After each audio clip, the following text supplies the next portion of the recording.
Most of my clients do not want to go on neighborhood walks. Neighborhood walks are often one of the hardest types of walks to take for dogs with complex behavior needs. For many of my clients, our initial management and enrichment plan means cutting out neighborhood walks entirely. So, what happens if you do this and now your dog is just stressed inside of the house? It can seem like the answer is either take the dog on a walk and hope that it exhausts them, even though it's also trigger stacking them and building negative associations, or go absolutely bananas in the house trying to wear them out. Now, my specific recommendations in this type of situation are going to depend on my individual client. But for a lot of dogs, what we need here is enrichment that helps bring their stress levels down. This can look like scent work, foraging work. Some dogs might enjoy a chew or a licking activity. It can look like co-regulation, massage, pattern games. Sometimes my clients are experiencing sleep deprivation or they're getting a very low quality of sleep, and so sometimes they need support in sleeping. Generally speaking, we want to look at the behavior the dog is engaged in when they're in this increased stress state and say, is the behavior they're engaging in going to serve them in coming down, or do they need support engaging in a behavior that will help bring them down?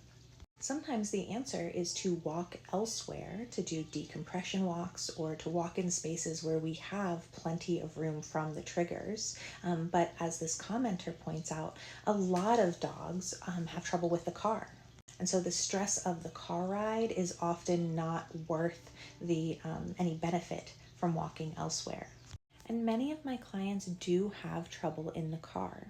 If I have a dog who's restless and can't settle, showing reactivity on walks, and is not comfortable in the car, those all together are some big signs to investigate how the dog feels physically in their body. But the broader answer is that I am also going to be working on the car. And sometimes we have to get the dog comfortable with being outside of the house first, even just in front of the house, and then we work on the car. Now, there is a high comorbidity in my experience between dogs having trouble in the car and physical health concerns, also between restlessness, that inability to settle, and health concerns.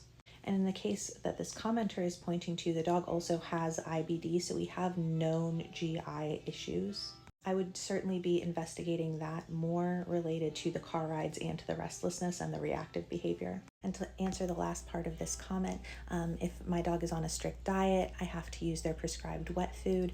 I am putting that in a squeezy pouch or a travel size shampoo bottle.